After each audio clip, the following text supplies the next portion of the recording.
भाई ये तो एब्सोल्यूट सिनेमा था भाई, सिनेमा। मतलब कि मैं as a neutral football fan तो बहुत ज़्यादा खुश होऊंगा, पर मैं एज अ बार्सिलोना फैन भाई थोड़ा तो दुख होगा कि हमें अपना होम एडवांटेज का कहीं ना कहीं बहुत ज़्यादा फ़ायदा नहीं मिला। 3-3 की मैच थी, पर भाई ये हमें कहीं ना कहीं one of the best semifinal in UCL history देखने को मिला। जिस तरह की बार्सिलोना की टीम ने मेंटालिटी दिखाई है, उनको ऐसी मेंटालिटी मॉन्स्टर नहीं कहा जाता है। कहीं ना कहीं बहुत ज़्यादा तगड़ा मैच था ये, और न्यूट्रल फुटबॉल फैन को तो कहीं ना कहीं बहुत ज़्यादा मज़ा आ गया होगा भाई। जो हिसाब की गेम हुई है, डेंजल डुमफ्रीज का बहुत शानदार गेम था। दूसरी तरफ पेड्री अनबिलीवेबल, रफीनिया का भी गेम बहुत ज़्यादा बढ़िया था।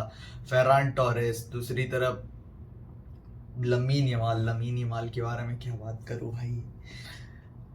वो गोल, भाई ऐसा गोल कौन मारता है भाई at the age of 17? He is reminding me of someone, a certain Argentinian, right?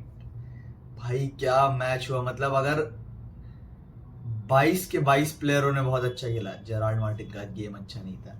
कहीं ना कहीं 22 के 22 प्लेयर, भाई 7 on 10 परफॉर्मेंस थी। और भाई मतलब ये मैच देख के लगा कि भाई दिस इज फुटबॉल हेरिटेज। और कहीं ना कहीं मतलब बात करूँ बार्सिलोना की, तो कहीं ना कहीं उनके अंदर जो मेंटालिटी शिफ्ट है, ये भाई बहुत अच्छा है। बहुत ज़्यादा तबाही वाला मेंटालिटी शिफ्ट है, क्योंकि ये मेंटालिटी शिफ्ट चाहिए था बार्सिलोना को कहीं ना कहीं। क्योंकि कहीं ना कहीं अगर आप देखो तो, अगर ये बार्सिलोना 2019, क्योंकि यही बार्सिलोना देखो 2018 का रोमा, 19 का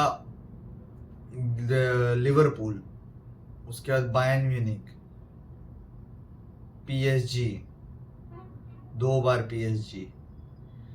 ये बार्सिलोना कहीं ना कहीं अगर लीड देती है सामने वाली टीम को, सामने वाली टीम बार्सिलोना के अगेंस्ट लीड लेती है, तो ये कहीं ना कहीं फंबल हो जाती है बहुत ज़्यादा। कहीं ना कहीं मतलब इनके कंधे गिर जाते हैं। पर भाई हंसी फ्लिक ने यही है मेंटालिटी बूस्ट, मेंटालिटी शिफ्ट किया है कहीं ना कहीं बार्सिलोना से। और वो मेंटालिटी शिफ्ट का नतीजा आप देख लो भाई। 2-0 के स्कोर लाइन से हम पिछड़ रहे थे, स्कोर लाइन क्या कर देता लमीन यमाल भाई। उसके बाद जो वो मतलब मेरे को लगता है ना कि भाई ठीक है, मतलब लमीन यमाल ने आज जो किया है भाई, इससे पहले किसको करते हुए देखा है? लियोनेल मेसी ने भी वो अंकारा मेसी वाला गोल 19 साल की उम्र में मारा था। लमीन को तो अभी भी 2 साल टाइम है भाई। उसने लिटरली डिमार्को को खा गया, वो बंदा खा गया। कहीं ना कहीं बस्टोनी का अगर आज खराब गेम गया है, तो कहीं ना कहीं उसका कारण भी लमीन यमाल ही है भाई। उस बंदे ने लिटरली खा गया। मतलब सिमोने इंजागी को इतना मजबूर किया कि उसको सेकेंड हाफ में सब्स्टिट्यूट करना पड़ा। और अभी शायद डिमार्को की इंजरी भी हुई है। और at the time of recording Lautaro Martinez out injured, Dimarco injured है। और उसके बाद कुंडे का अभी तक कुछ पता नहीं, वो भी कितना सीरियस इंजरी है, क्या वो अगले लेग से पहले अवेलेबल होंगे। कहीं ना कहीं डेफिनेटली बाल्डे की कमी हमें महसूस हुई है, क्योंकि दूसरा गोल जेरार्ड मार्टिन के ही साइड से पड़े थे दोनों गोल कहीं ना कहीं। और अनफॉर्चुनेट था, मैंने मैच के पहले बोला भी Inter are very strong team in set pieces. कहीं ना कहीं 3 out of 2 गोल उनके सेट पीसेस से ही है। 66% ऑफ गोल अगर आप सेट पीस से मार रहे हो इस मैच में, तो कहीं ना कहीं दिखाता है आप सेट पीस में कितने स्ट्रॉन्ग हो। और एक फैक्ट चेक बताओ कि उनको 2 ही कॉर्नर मिले थे, दोनों गोल में कन्वर्ट हो गए। Man of the match Denzel Dumfries एकदम एक्यूरेट है भाई, तीनों गोल कंट्रीब्यूशन उनका था। चाहे पहले गोल में असिस्ट की बात करें या फिर उसके बाद वो 2 शानदार गोल, वो तो भाई वो मतलब। फिर भी मैं एज अ बार्सिलोना फैन काफ़ी ज़्यादा कॉन्फिडेंट हूँ अपनी टीम के लिए। क्यों, मैं रीज़न बता देता हूँ उसका कॉन्फिडेंट होने का। कि कहीं ना कहीं देखो, हम इंटर ने भले हमें काउंटर पे हिट कर रहे थे, वो अच्छी खासी काउंटर पे हमें हिट कर रहे थे, एक गोल उन्होंने हमें बचा लिया ऑफसाइड ट्रैप ने। पर कहीं ना कहीं वो माइनर डिटेल्स ही लास्ट में काम आती, मैंने कहा था। और मैंने कहा था इंटर सेट पीसेस पे बहुत ज़्यादा खतरनाक है, काउंटर पे बहुत ज़्यादा खतरनाक है। और उन्होंने वही करके दिखाया है भाई। काउंटर पे उन्होंने हमें बहुत बुरी तरीके से हिट किया है। नसीब हमारा अच्छा था कहीं ना कहीं। लेकिन उसके बाद जो फिजिकलिटी वाली बात आती है और जो कॉर्नर वाली बात आती है, मैंने कहा था भाई हमारी टीम में फिजिकल प्लेयर है ही नहीं। मेरे को जूस कुंडे के अलावा करंटली स्टार्टिंग 11 में कोई इतना फिजिकल प्लेयर दिख नहीं रहा था। इनिगो मार्टिनेज ठीक है, डिफेंडर, गुड डिफेंडर, पाओ कुबारसी डिफेंडर अच्छे है, लेकिन कहीं ना कहीं वो फिजिकलिटी बैटल में इंटर को नहीं बीट कर पा रहे थे। डेंजल डुमफ्रीज, उसके बाद फिर बास्टोनी, है ना, कितने सारे प्लेयर थे उनके, मतलब जो समझ जो फिजिकल बैटल के लिए कहीं ना कहीं मार्कोस तुरम का मतलब कहीं ना कहीं था। अभी उनके कई सारे प्लेयर इस मैच के दौरान इंजर्ड हुए हैं, लेकिन सेकंड लेग तक शायद वो अवेलेबल हो जाएंगे, जैसे मार्टिनेस, उसके बाद डिमार्को, और फिर तुराम की भी कहीं ना कहीं इंजरी वो फ्लो में दिख नहीं रहते, हालांकि उन्होंने उनकी गेम बहुत ज़्यादा अच्छी गई। कहीं ना कहीं मैं मानूंगा, मास्टर क्लास करना चाहूँगा सिमोने इंजागी को कि भाई उन्होंने हमारे सिस्टम खेल के हमें कहीं ना कहीं बीट एक तरह, देखो मैं इसको ड्रॉ से तो मैं खुश होऊंगा नहीं, ऑब्वियसली मैं मिनिमम एक गोल की लीड लेनी चाहिए थी, क्योंकि सैन सीरो में कुछ भी हो सकता है अब। ठीक है, एक ही टीम थी जो दुनिया कह रही थी कि इस बार्सिलोना को रोक सकती है, वो इंटर, और उन्होंने कहीं ना कहीं कर दिया। और इंटर से हमें कुछ अच्छी यादें हैं नहीं, 2010 का कहीं ना कहीं हमें वो सेमीफाइनल याद आ जाता है 9-10 सीजन का।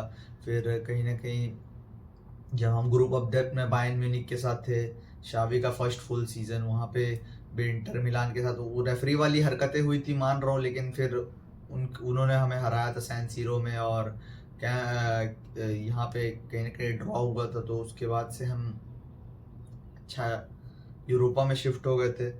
और कहीं ना कहीं मैं, लेकिन कहीं ना कहीं आप सोचने वाली बात ये कि हंसी फ्लिक की हम बात जब करते हैं तो हंसी फ्लिक की बात करते हैं कि मैन मैनेजमेंट में, पर भाई सब्स्टिट्यूशन देखो, हंसी फ्लिक का दिमाग देखो, सेकंड हाफ में उन्होंने जरा देर नहीं लगाई, जेरार्ड मार्टिन का खराब गेम आ रहा था, फर्स्ट हाफ पूरा मौका दिया, तुरंत सेकंड हाफ में सब्स्टिट्यूट किया, इनिगो को लेफ्ट बैक एज ए खिलाया, और अराहू को लेके आया वो एज अ सेंटर बैक।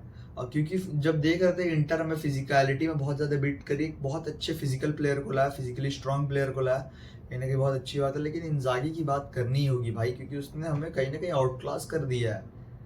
हंसी फ्लिक को मैंने पहली बार आउट क्लास होते देखा और हेल्पलेस फील कर रहा था भाई, कहीं ना कहीं वो बंदा, उसको पता है, उसको अपनी टीम पे भरोसा है कि कहीं ना कहीं ये टीम कर सकती है, कर देगी।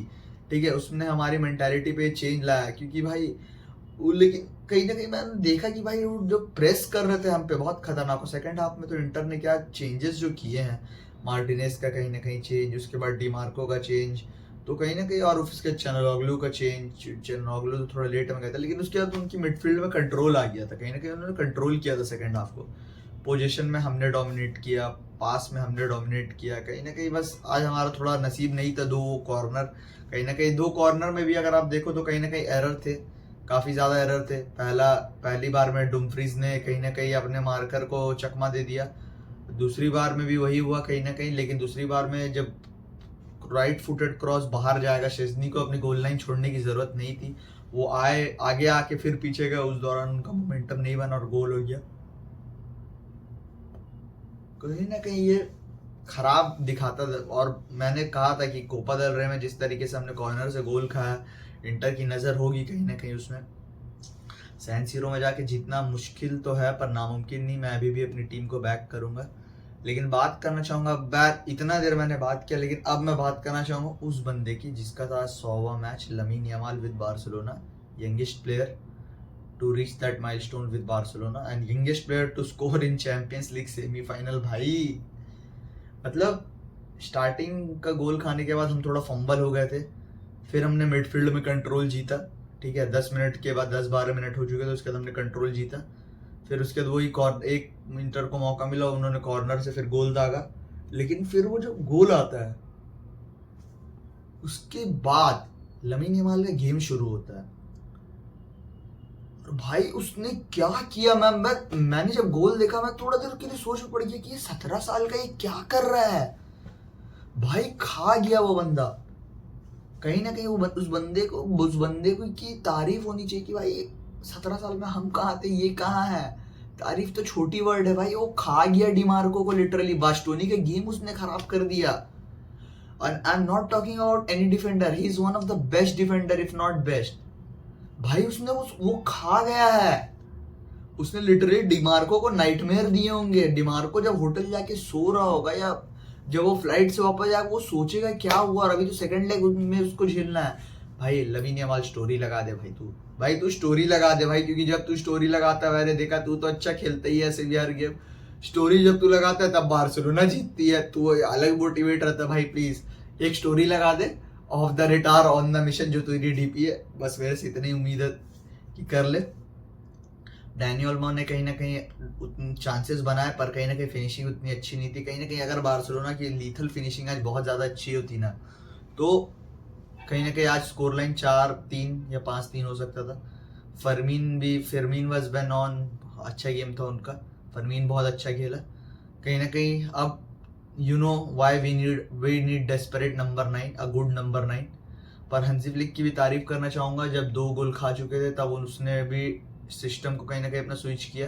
कहीं ना कहीं हम भी अब 4-4-2 की फॉर्मेशन में आ गए थे, जहाँ पे डैनियल मैजा सेकेंडरी स्ट्राइकर खेल रहे थे, और कहीं ना कहीं हंसी फ्लिक ने कहा अब चढ़ के खेलिए फरहान के साथ, और उसका फ़ायदा भी मिला।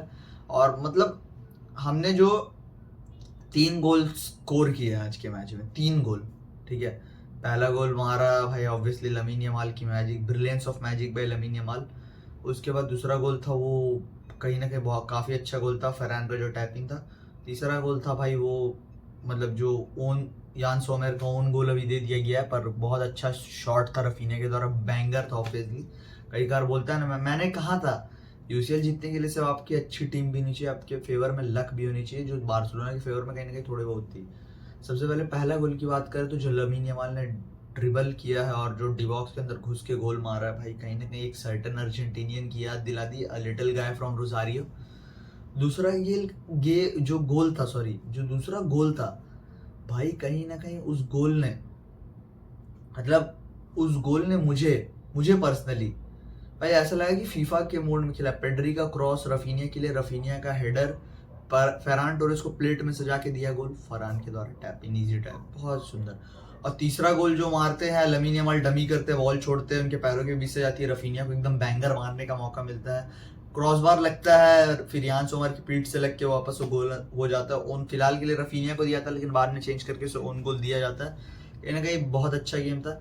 प्लेयर बाय प्लेयर की अगर बात करें तो कहीं ना कहीं सेजनी की बात करते हैं। सबसे पहले तो सेजनी का वही है, देखो भाई अगर आप पूरा गेम अच्छा खेलो, हालांकि उन्होंने बाहर आकर कई सारे और एक बॉल को बाहर किया, और कहीं ना कहीं उन गोल लाइन छोड़ के आके बॉल को थ्रो इन के लिए फेंकना, जब बार्सिलोना कहीं ना कहीं काउंटर में हिट हो रही थी, बहुत अच्छी गेम थी। पर वही कहा जाता है कि आपका एक दो गलती और कहीं ना कहीं टीम को खामियाजा भुगतना पड़ता है, आपका मैच खराब चल जाता है। वही हुआ सेजनी के साथ। वो तीसरा गोल कहीं ना कहीं पूरी तरीके से मेरा मानना है कि मार्कर की गलती जो थी, पर सेजनी की भी थी, उन्हें लाइन छोड़ के नहीं आना चाहिए था जब बॉल बाहर था, बाहर आउटसाइड रेड क्रॉस था। तो उसके बाद लेफ्ट बैक की बात करें तो जेरार्ड मार्टिन का गेम अच्छा आज नहीं जा रहा था। हांसी फ्लिक ने तुरंत चेंज करने में देरी नहीं लगाई। रोनाल्डो रहो रॉक सॉलिड थे बैक में, बहुत अच्छा डिफेंस। पाउ कुबार्सी बीस्ट, एब्सोल्युटली बीस्ट, बहुत अच्छा गेम था कहीं ना कहीं, है ना। इनिगो मार्टिनेस ने बहुत अच्छी इंटरसेप्शन की, पासिस अच्छे अच्छे निकाले कहीं ना कहीं, और बहुत अच्छा गेम था उनका भी। कुंडे का गेम अच्छा जा रहा था, और कहीं ना कहीं मुझे लग रहा है कुंडे होते तो हम एक गोल शायद मिनिमम कम खा सकते थे, लेकिन जो सेकंड हाफ वाला गोल था, पर ठीक है क्योंकि होता है, और उनको इंजरी भी देखना पड़ेगा क्या वो सेकंड लेग में अवेलेबल होंगे कि नहीं। एरिक गार्सिया गेम अच्छा था, और Frenkie de Jong, Pedri absolutely best, beast, smooth, कहीं ना कहीं बहुत अच्छा मिडफील्ड चला उन्होंने। मिडफील्ड बैटल कहीं ना कहीं आज हम लोगों ने जीता है, और कहीं ना कहीं मज़ा आ गया मिडफील्ड बैटल को देख के वो। और उसके बाद डैनी ओल्मो गेम ठीक ठाक था, बहुत अच्छा नहीं कहूँगा क्योंकि चांसेस उन्होंने मिस किए हैं। उसके बाद रफीनिया का गेम काफ़ी ज़्यादा अच्छा था। फरहान के गेम एब्सोल्युटली बेस्ट, और लमीन के बारे में तो मुझे बोलने की ज़रूरत नहीं है। तो क्या हम सैन सीरो पे जीत सकते हैं? ऑफ कोर्स हम सैन सीरो पे जीत सकते हैं। मुझे अपनी टीम पे भरोसा है, मुझे अपने मैनेजर पे भरोसा है। ये मैनेजर कुछ कर सकता है, ये टीम कुछ कर सकती है, अभी मुझे भरोसा है। और कहीं ना कहीं मेरे लिए सीज़न ऑलरेडी बहुत ज़्यादा सक्सेसफुल है, और अगर हम कुछ जीतते हैं, मेरे लिए अब मैं एक बहुत बड़ी स्टेटमेंट देने वाला हूँ, अगर हम कुछ जीतते हैं इस सीज़न और हमारे प्लेयर को अगर बैलन डी'ओर दिया जाता है, give that Ballon d'Or to Pedri. भाई उस बंदे के बिना क्या होता हमारा, वही सोच रहा हूँ, हमारी मिडफील्ड ही नहीं फंक्शन करती। तो आज के वीडियो के लिए इतना ही। अगर आपको वीडियो पसंद आया तो चैनल को लाइक शेयर सब्सक्राइब करें। आपने यहाँ तक देखा ही होगा तो प्लीज़ सब्सक्राइब करें भाई। वीडियो पे कमेंट करें, वीडियो की ज़्यादा रीच बढ़ाए। तब तक मैं आपसे मिलता हूँ नेक्स्ट वीडियो में। Peace out.